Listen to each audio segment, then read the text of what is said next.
Saboteurs standing up against Simon Ekpa and Biafra struggle have been exposed. This news provides updates on issues concerning the Biafra movement and the struggle for freedom. They were an allegation of fraud during Biafran Convention, where fraudulent activities involving ID cards allegedly took place. A key individual, referred to as C, is at the center of these allegations, with claims that her name was called during the event despite not receiving an ID card through proper channels. A team managed the ID card distribution process during the convention. The process involved verifying names on a laptop, writing names on envelopes, and sealing the ID cards for distribution. One of the attendees who participated in this process confirms that C name was not part of the official list. Despite C name not being on the verified list, it was announced publicly during the convention. The attendee also describes witnessing this and claims that no ID card for C was found in the envelopes. This discrepancy raised concerns among attendees. After the event, the attendee sought to verify the situation by contacting the Reverend Sister who managed the list. Upon checking the records, she confirmed that C name was not included, validating the attendee concerns. The attendees also cross-checked details with other witnesses to ensure accuracy. In a follow-up meeting, she confronted individuals involved in the ID card process. The questions revolved around how C name could have been called if she had not applied or received an ID card. The response suggested that C had applied for an ID card only 2 weeks before the event, which would have been insufficient time for processing. A senior figure involved admitted to irregularities during a phone conversation with the attendee. The individual acknowledged the oversight but attributed it to being overwhelmed by responsibilities during the convention. This admission, however, did not satisfy the attendee, who viewed the act as deliberate fraud. She speculates that C might have fabricated or expedited an ID card after the convention.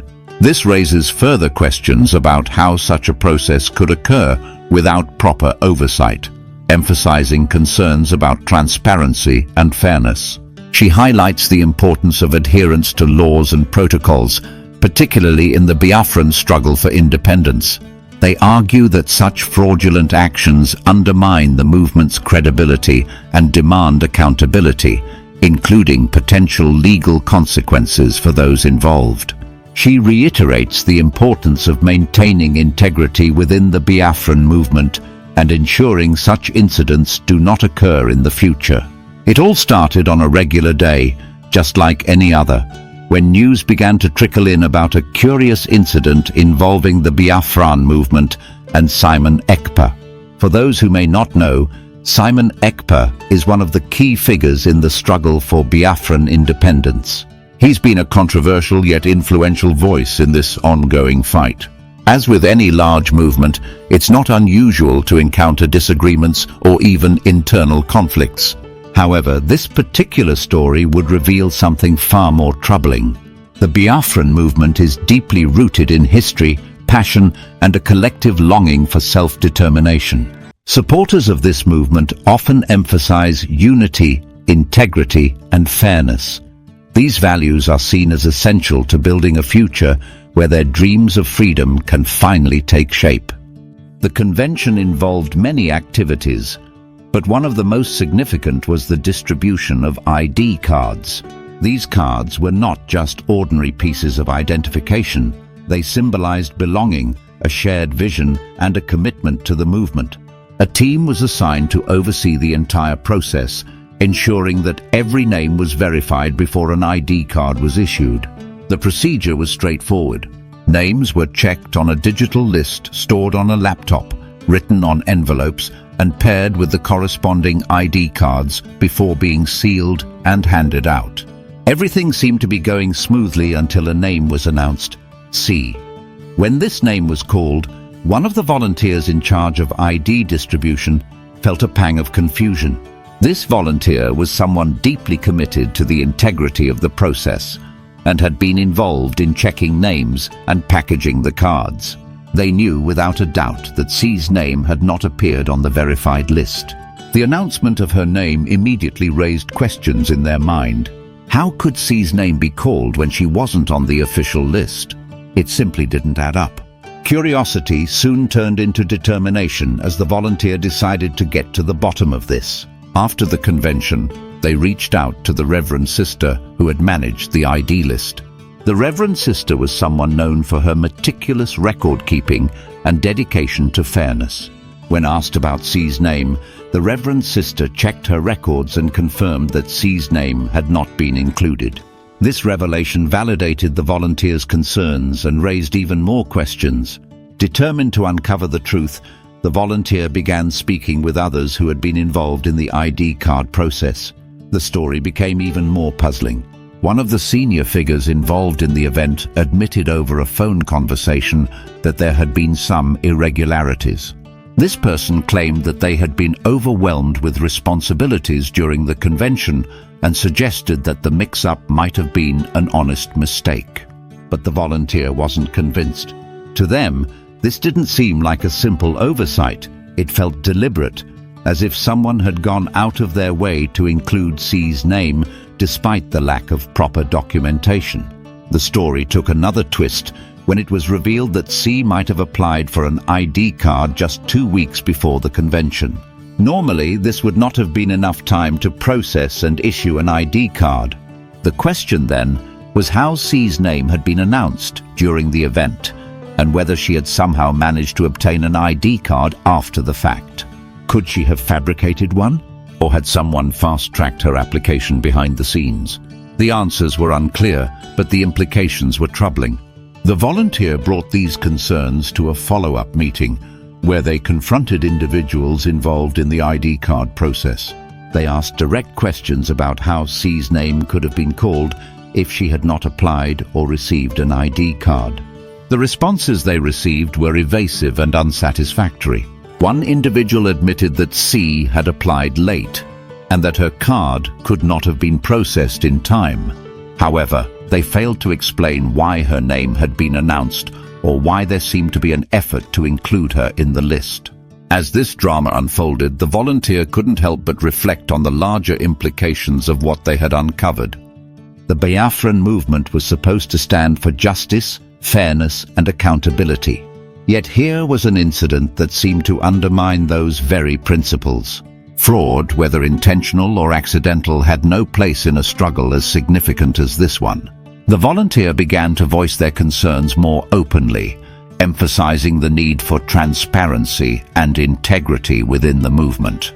The volunteer also reached out to others who had attended the convention, asking if they had noticed anything unusual about the ID card distribution. Many of them confirmed that they had been confused by C's name being called, especially since it was clear that she had not been part of the original list. This collective awareness added weight to the volunteers' concerns and made it clear that this was not an isolated incident. At one point, the volunteer decided to confront the senior figure who had admitted to the irregularities. During a heated phone conversation, they laid out their concerns and demanded an explanation. The senior figure tried to downplay the issue, suggesting that it was a minor mistake that had been blown out of proportion, but the volunteer wasn't satisfied. They believed that this was not just about one person or one event, it was about the integrity of the entire movement. The senior figure eventually admitted that there had been an error and even apologized for the oversight. However, they also asked the volunteer to let the matter rest, arguing that it was not worth creating division within the movement. The volunteer disagreed. They felt that addressing these issues was essential to building a stronger, more united Biafran movement. Ignoring them would only allow similar problems to arise in the future.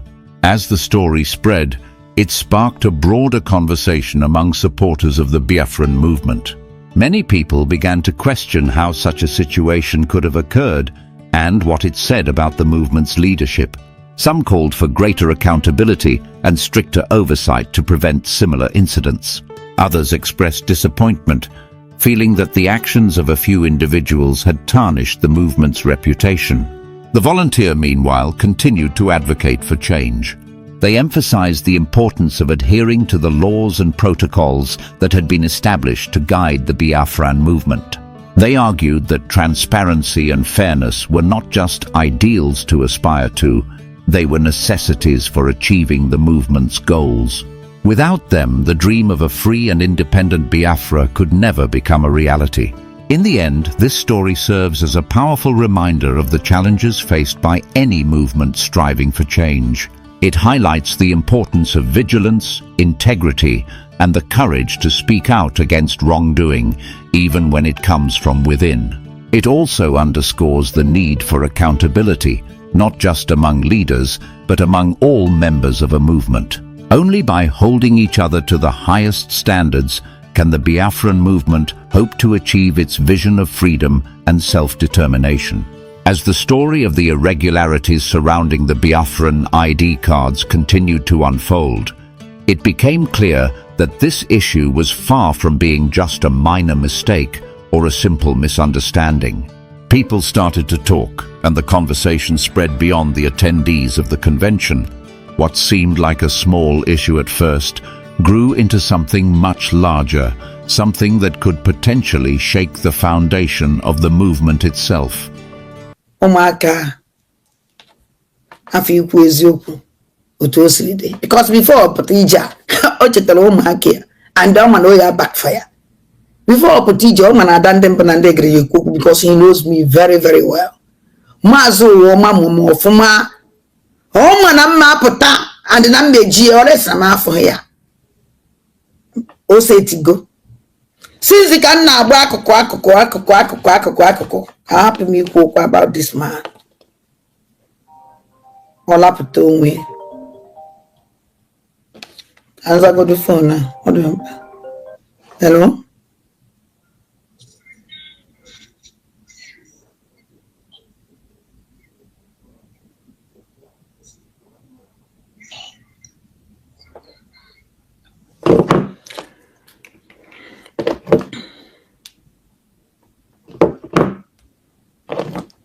Mazu Netherlands lep. Kita was in the Netherlands lep boy was minister. Minister Kamazo or Mau. Oh, minister. Mama, minister, okay, minister, cool. Hey, great on Timunem Caribbean. Actually, maybe do. You know, at the convention, not like fraud, our P out. Mazi Uwama, Dr. AKA, you must bow, debunked my facts that she never collected ID card from the last convention. What do you know about that, please, Mazi? Being somebody that was in that particular department at the convention. Please. Now, if I never join on court, you are not get our court. You need a judge, and that's one of our judge. Ya we fe George Janifa in the Nanya Nazo. Ask one and I support our COSO. No. Ask one and I support a call the Manobio. No. Just Moa you put Kemoa. Moon ya phone, when you won't con. Guarantee. Bidon eba. Please, can you relate with us? Good evening, dear friends. Good evening, my ministers and honorable in the house.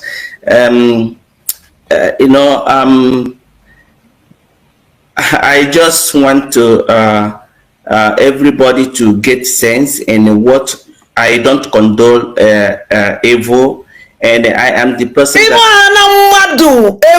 A complete fool man in the house. Ide Juno. Ide Junior. When I walk on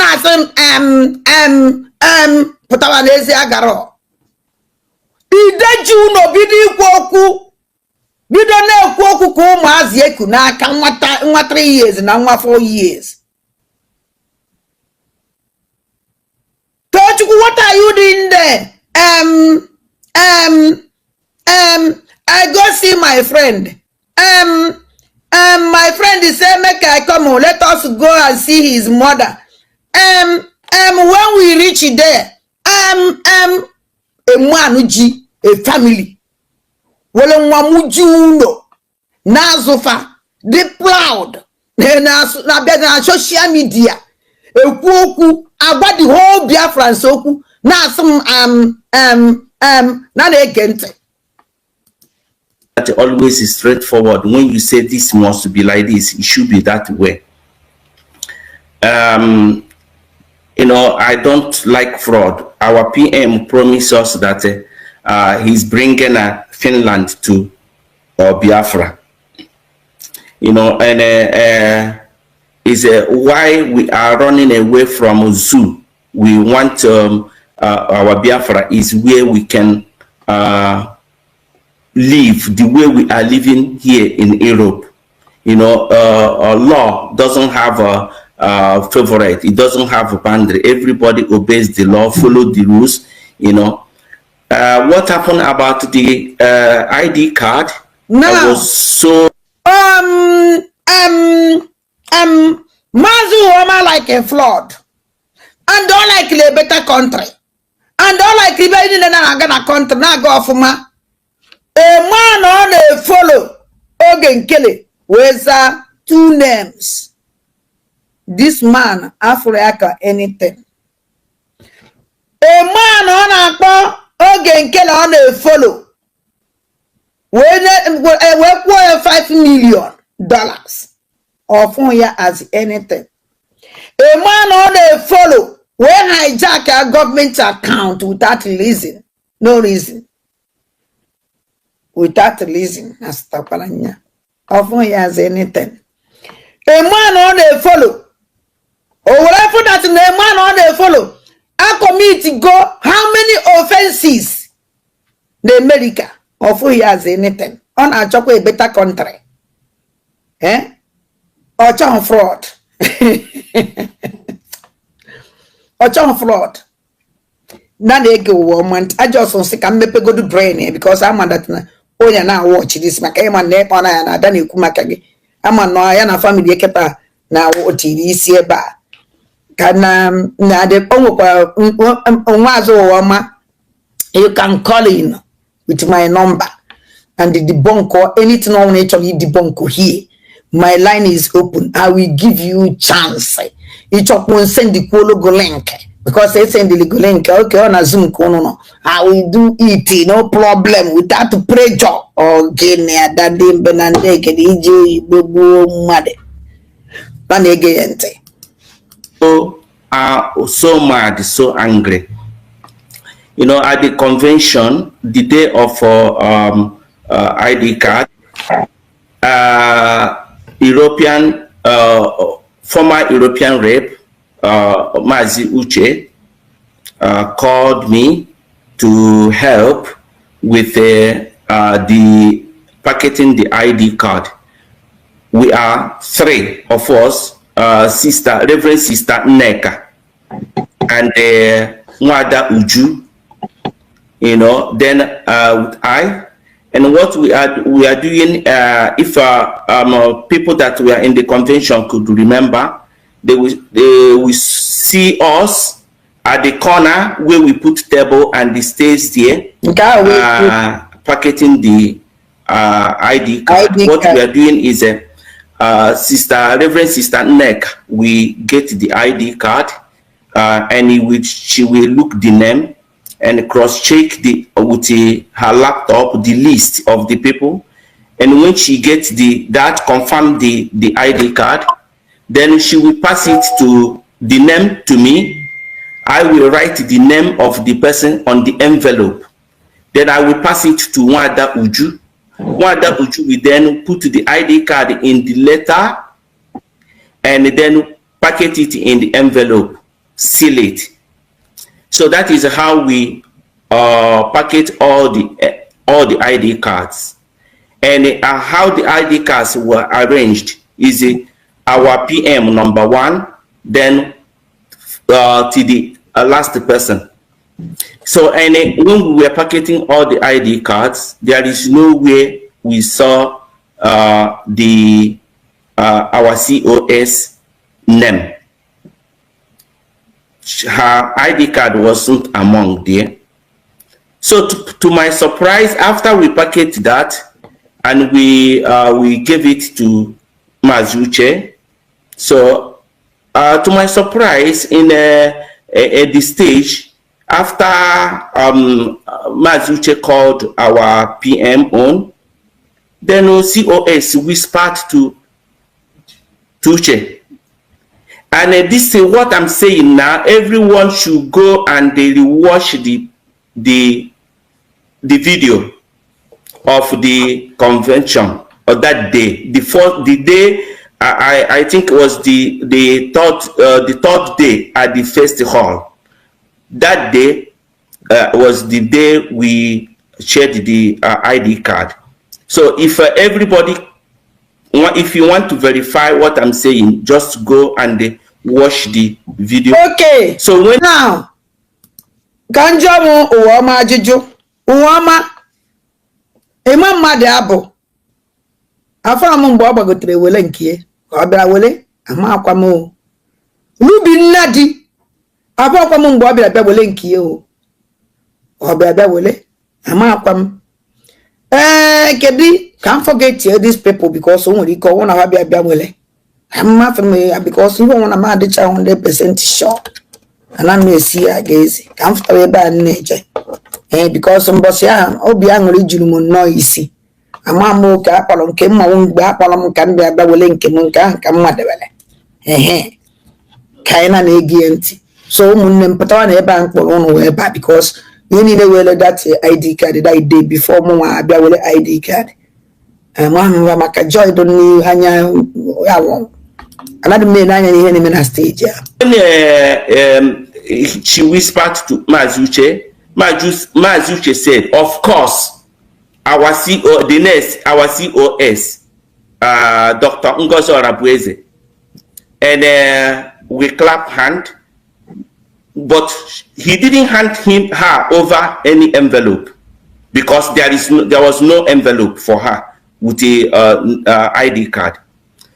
So I was worrying. Have been thinking about it. What is going on? What was going on? Okay. So until I come back here. Okay. Chale go to Mazu Wama, but go to break. I will step by step. But go here. Mazu Wama. Ima banchani no even on a banchani ne pokuboko even in a wokoi. No, I don't ever and the man saw anything with anybody. Ne? This man see where make committee na game also na the committee and then them banande okay for him na azaso and then I'm just say like a quarter ga move along one jawalo this is me manam mana na wakwagasigi nekweba so if and after and there can pinpoint gide. Now, Mazu woman a identity. Even you were Mazu woman now, would you wear pota? Iba witness. Una ofuna our C and our no local for our COS. Now Mazu woman Umazu check our COS. Of course, our COS man. The our COS. What you don't know is bigger than you.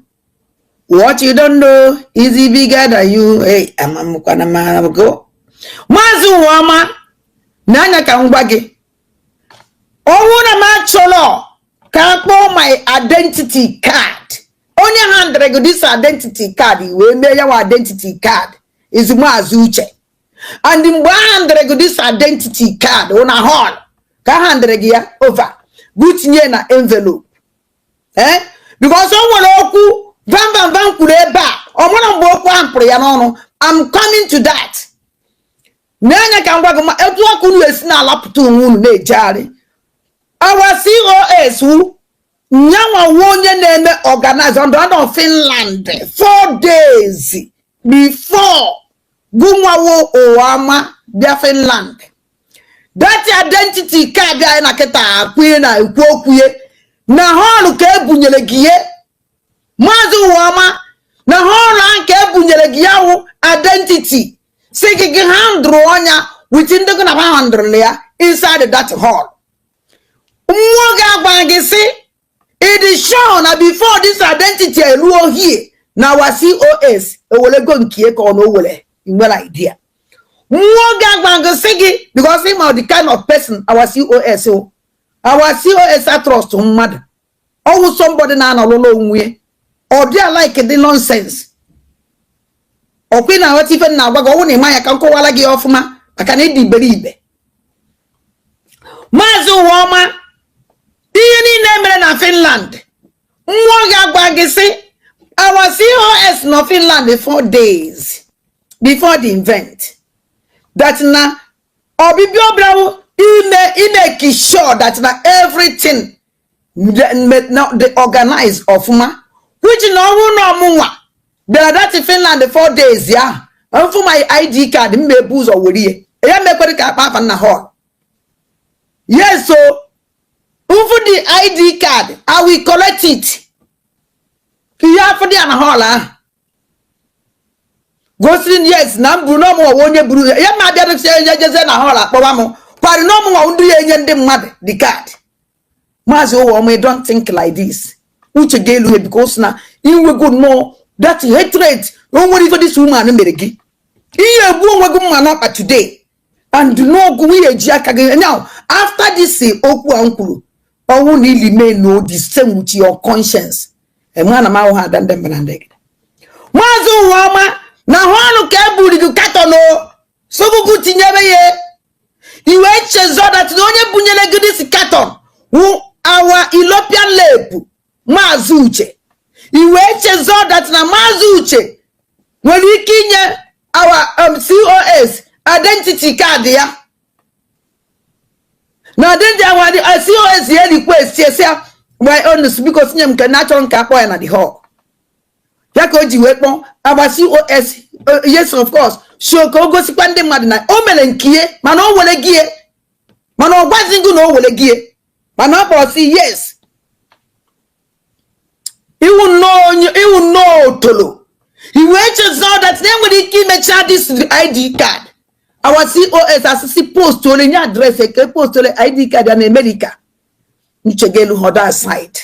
So see Buchegu no because then you go to Konoche or to corner table. So good to an envelope. Oh, good to an envelope. King on that easy. Buchegu Mama for Palanke COS. If can care about Toby, if Manabucha Yaman nae. Kedo the muddy odo. When no chan no more get where give up take quite this rubbish. Eh? Somebody knows Finland the 4 days before Gumabia. Oh, Mundo Finland. It is a mail request to identity income because all the more say so. Even Kurukosi Ahama on a holiday day. And I condose on your baby. I'm not what I see you. You wouldn't know be. Or of course, one me. Iman that no one answer Nandi mele envelope. Mazu Wama, Iman no one answer no made that envelope. Mazu Wama, me bufa na nkebe when your tina ozbo. Hey, this nka nkebe when you 20 on amwe. Ufa na my name, Mazu Wama we collect it. I make you educated baba nenu eba. Manimaro.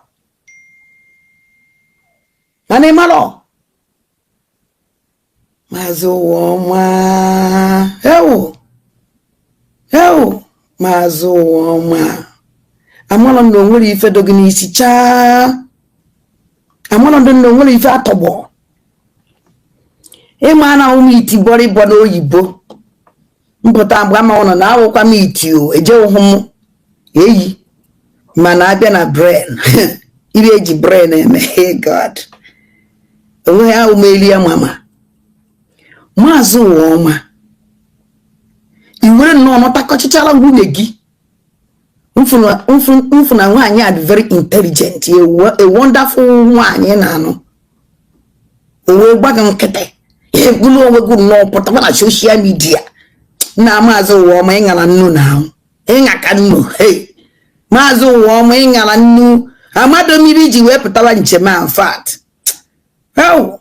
Na ege yente ko da nye witness. Evidence.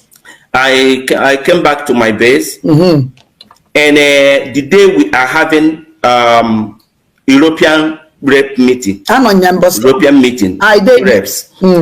So I was wondering, because I want to ask about it in a meeting, and I asked my wife something like this. Did you, because my wife wasn't in Finland with me, I asked her, when you are watching this that day, what did you notice something like this? She said yes, that she also was meaning to ask me that.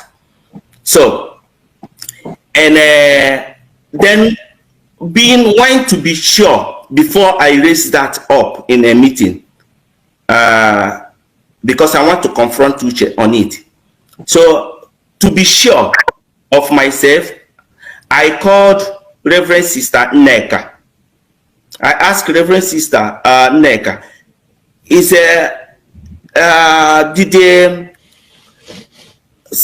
did we see COS ID card that day?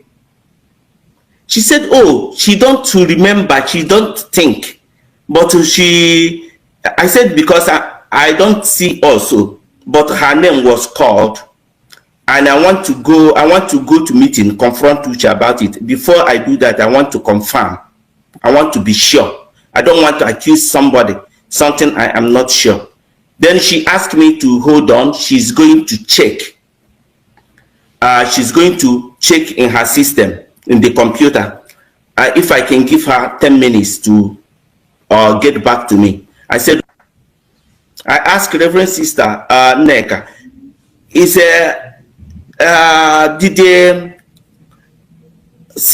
did we see COS ID card that day? She said, oh, she don't remember, she don't think.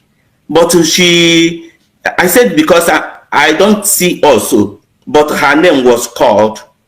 And I want to go to meeting, confront Uche about it. Before I do that, I want to confirm.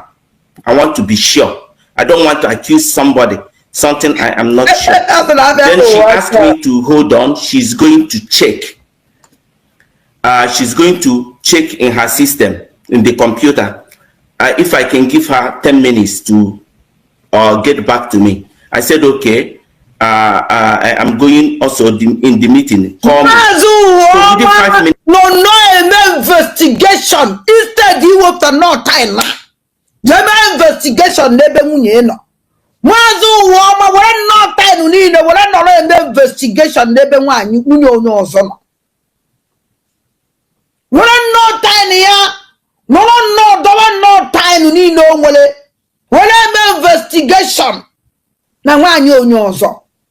Owo halo. Mazu wama puta no na social media. Akolu no to see an investigation. Now I see COS omele identity. Call no me identity. Ke just an identity who by force. Omele identity. Me jongo ndo cabinet me identity ya. When the cabinet with the Beijing identity. This man won't know. I put them on you to the kaya. In fact, has only when you were. Uncle on no chop and no lapatalo, all one or puta. A gentleman milk woku, and no woku or mamma agent now, watcha until the law potacha. But after an affon resin. I don't know but I call only donate ego. Also na ye we donate be. Na ye na lepu e donate go. Oh my God. Azowama, why do you come out? Why? You don't suppose now. I can't you knock along wiki. And I'm so bad. Can I get she called me back and she told me that she have cross-checked. There is no way her name is in the list. So why? I said, so COS identity ye. Could even woman identity our COS. What could even overload? Keribe gbasara agboro with overload. Also COS window baba na cabinet ebe ahụ. Ministers niile also COS onye maazi ụwa agụ identity ye. John of this woman. Bịala ebe a gụsịsị ọnụ mmiri ka nwa amụrụ n'anyasị. No, that this man is not be able to balance ya. Akọbaka nwaanyị mmadụ. Dobe nke enu ụlọ. I don't want to open my tap. If I open my tap, it will learn and we are the good. When you want my I'm sorry, I so much love you. Do be in the matter, no, and those in my row, and do one libeki chai or guinea. My urine more even in the galofuma. Mana make every gate no have women care. Walk one can make work. Eji mogu no for, I'm doing it on from Eji penye. Hey, hey. Mazu wa babu dalango for. Over my deputy how. Now if for pata, a man answer wood. Hey, Mazu wa ma omi beji de kwa gue. Uama omi beji de kwa gue. Imano fano guka ija gwanda ya omi beji de kwa gue. Hey, bam egoza batakwa ne sekuru ya ina agbako make sure ni nyere m total itinye na a flash ala total morning hey umunne m donu unu ji super chat awu maru ma bam na copy na agbako if you agwa ya wolo my destiny today ya agbakoro m ego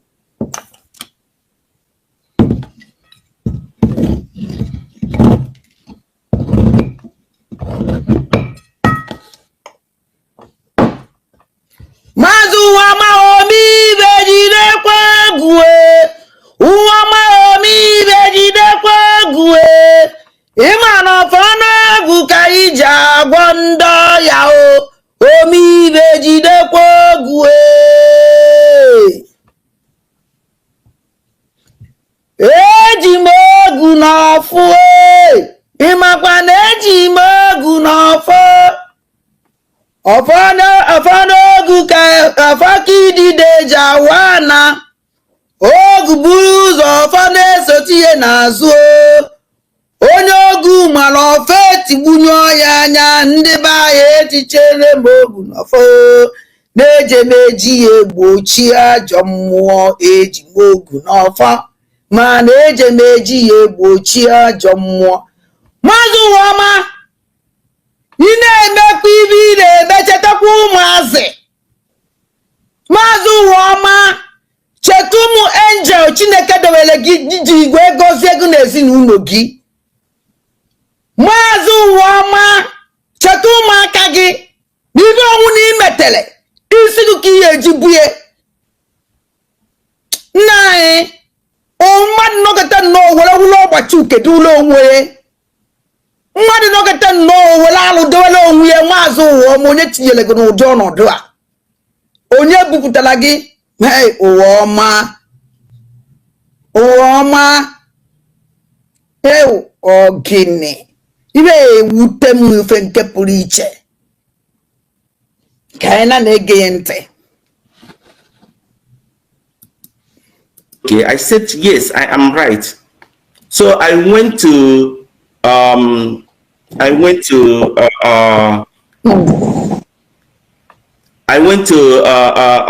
the meeting and I asked I go to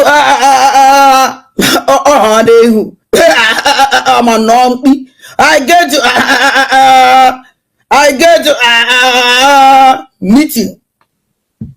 Nana get one month witness. Where our COS applied for ID card. First, he said that is personal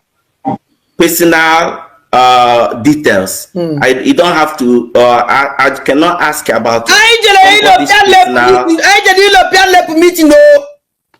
Kaija come ka Finland I jele. Hey, how go Finland kaija ko mazu wa mafuru wa COS dobchie. Yana obi maka ya la numbers ya. Hey, naze na anya obi oton 200% degree so gene. Eh? Ne. Hey! Oh! Mazu waba biango all of Biafra inakwe me donation, monthly donation on nebe. Even system one chala pure red. You don't shisha, they donate. Your second door they donate. Or Biana he donate. Fadden. You donate nothing. Mbakbaragi is that in a capara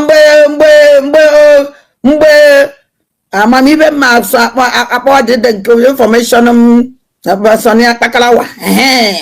Na let me juice na mwakwana apakalawa Sonny. Mgbe apakalawa Sonny na akpozi ndị mmadụ ka ba bịa donate because na watch pana na fundraising na watch uno. Hey. Apogu ki bịa donate ego is na your second day donate go party na kpọrọ your name. We didn't hear your name and there is no time and I did donate ego apa for be. Nobody call on a name. You donate the funded. Canada again after what the problem. Uncle European meeting no Pabuto our COS will identity. Mwa kapaje go name it. Unu ya free family here. Umunnem come adamichi go don kind eja e na ahoga too much nwanya. But private did I said no. I'm not asking about her data or personal something because the ID card, everybody that applies ID card, name was called publicly there. So I am asking if she applied for ID card. She said yes. He said yes. She applied for ID card 2 weeks before the convention. Which means if she applied for ID card 2 weeks before the convention, there is no way her ID card could be out. So I asked her, I asked him, I said, was her ID card in the envelope you called when you're a liar. I was in that meeting. Ejula was our European rep, Mazuche. Now, our COS, Omele ID card here. Because Neflo ID card, our COS, Mazo, my way to Monwena, Wagokua. For the word women. And the number one do it when I go kwa makanachoron come one on me maybe near obey ya like here. Always say that na why ijajo makasi OS identity. Now her personal distance that niano here he discuss personal matter no wole ID card. No ID card. No refi neighbor eme. Or if our COS balake. That's more if our European level balake. And you are not alone in that meeting. I in the whole European level people no puya. And will do genuine. When they go be in back on obo. Unu ya no fuzi back with this guy obo. Unu ya fuzi. Children unu ya I thank God and even on public. Nem. One on Boji Sige, normally 2 weeks or normally 1 week. He didn't say a 10 like this. He didn't. Or don't care where Basala our if you don't make it the only bomb jelly, you will yourself. No, you like a belebe.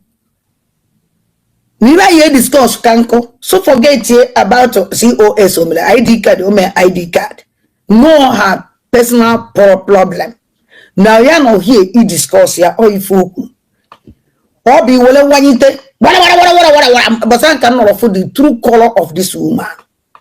And I'm also suspect vie. Oh mona daba on case run on that na I believe in me. I about that time can je we na onwere ndị ya na ya na-abụghị adọrọ mmadụ ịtọ asị ebe ka ọ na-eje ọsọ na je chewe ya na-eje sadị na mụ na onye anyị ya n'ofe ebe ri nne pump and plane n'iru I can never sit ofe ebe onye anọ rie enyi with ha never o wee sị m ọsọ oke ka mụ na ha yiri jebe ka ya withdraw onye otu ya na ya na-abụghị si ya no at n'ebe m ekwupụta gị ya ka ekwuo onye si oke ma nke nwụ na ma agwa gị adị m agwa gị ka o si wee dọrọ m this is me kwuchi na ngwakwa ya pump and plane adaghịte na iwuli ezigbo mmadụ n'iru ya na na-ege ntị emechaa obere akwa esiri ya yo ana m ebekwanụ amakwanụ m akwa ya ebe amakwanụ m nke ujenu na nke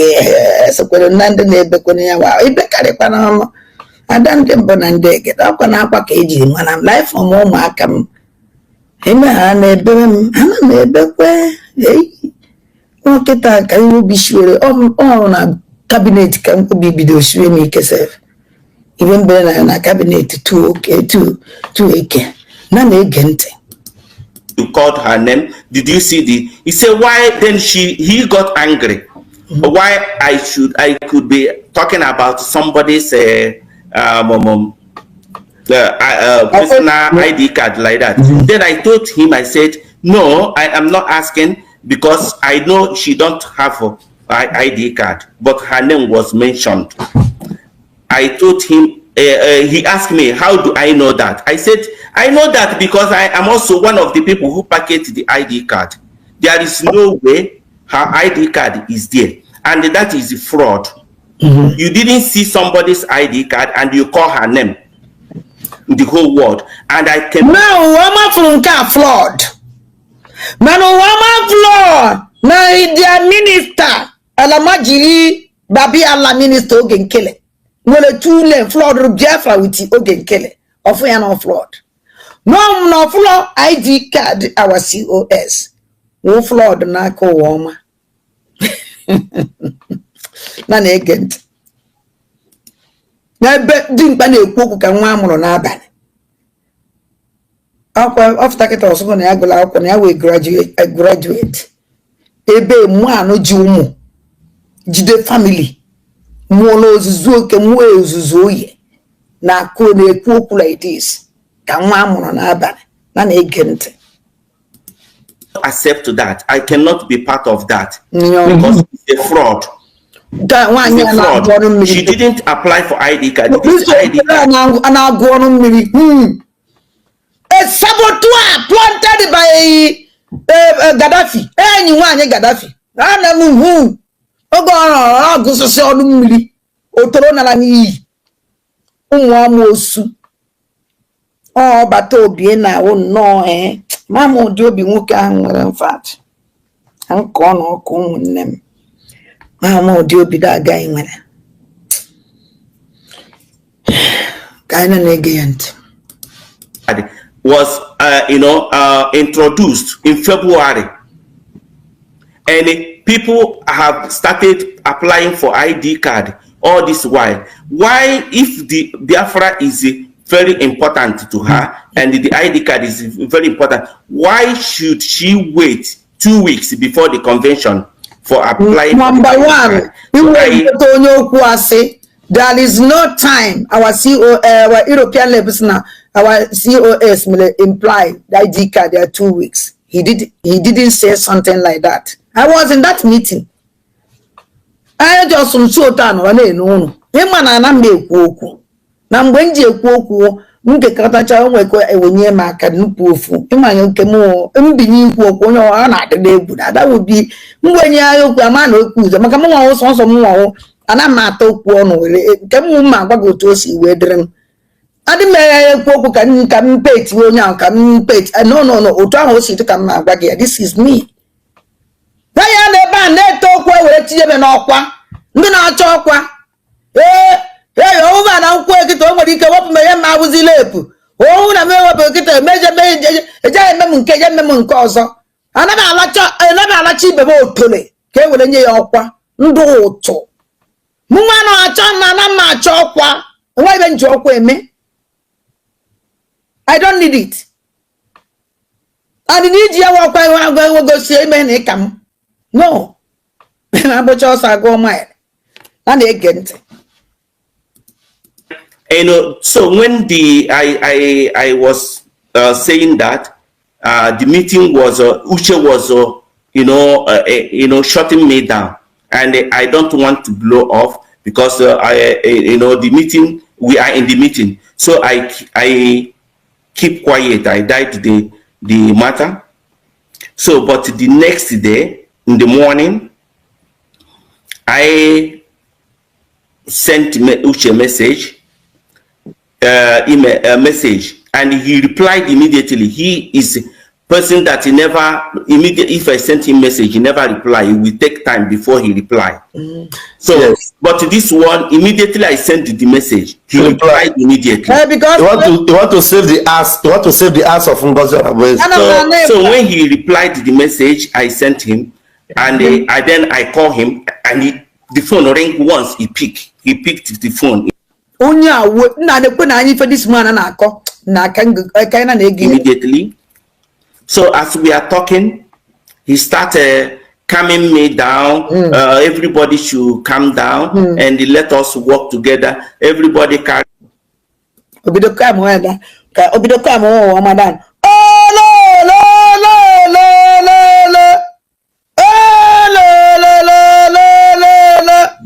Kangala bude bude emuana bude bude onyo chona kamu ya dan nwa heu obele nwe ku n'aka ka na kamu ya dan nanyo agadi nwoke kpolo mu oju ebe niile na aka na kamu dan by nwa tola ato nwata kiri ọmọ mbọsị amụrụ nne na kamu nwa madan Chineke nna jikwa kwezu. Carry on the work they are doing. I told him, I said, I cannot work with knowing this thing, what I know. It's not we supposed to be show example. That I am disappointed. Now, I cannot walk. Because I pay go in. Mama Ugo. Yo, Kobezi Uche. Now I'm no longer with you. Unu ya no ya here. It is man but no wrong way ke ari on way here. Unu ya no ya mbe chelen that he will be the person that will condone this.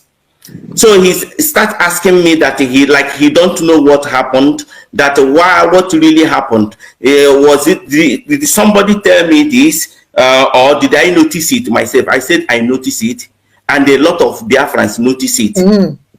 People watching it noticed it. He said, how did that happen? I said, right there in the stage, you were calling, and they come and she come and whisper to you to call her name, and you called her name without seeing her envelope, without seeing her ID card, and that is fraud. And it is a normal place. She and you and she must go to jail for it because it's a fraud. How can we start immediately? Biafra, we just declare Biafra, and we start violating the law, the rules. So, to cut my story short on that, her ID card was never in Finland. So, and when we were so what could have happened, because she presented one ID card 4 days ago or then about a few days ago, that means they must have either she went to Luole somewhere and printed an ID card, or they did a fast tracking ID card for her somewhere and sent it to her, whatever. Yeah, that could be the case, but because there is no way her ID card was in Finland, and there is no way they could print only her own ID card. It could be forgery one. It could be because there is no way they will go and print just one. And when I was arguing with Uche on that morning on phone call about that, Then he admitted it. He said he accepted it. Oh, you could be right. Yeah, is wrong. He understand what I am saying. That is not right. But I should see it that he was so busy that day. This is the end of our news update. Please click the icon on the top right corner of your screen to watch my next video. You will enjoy it. I will see you again in my next update. Enjoy the rest of your day. Goodbye for now.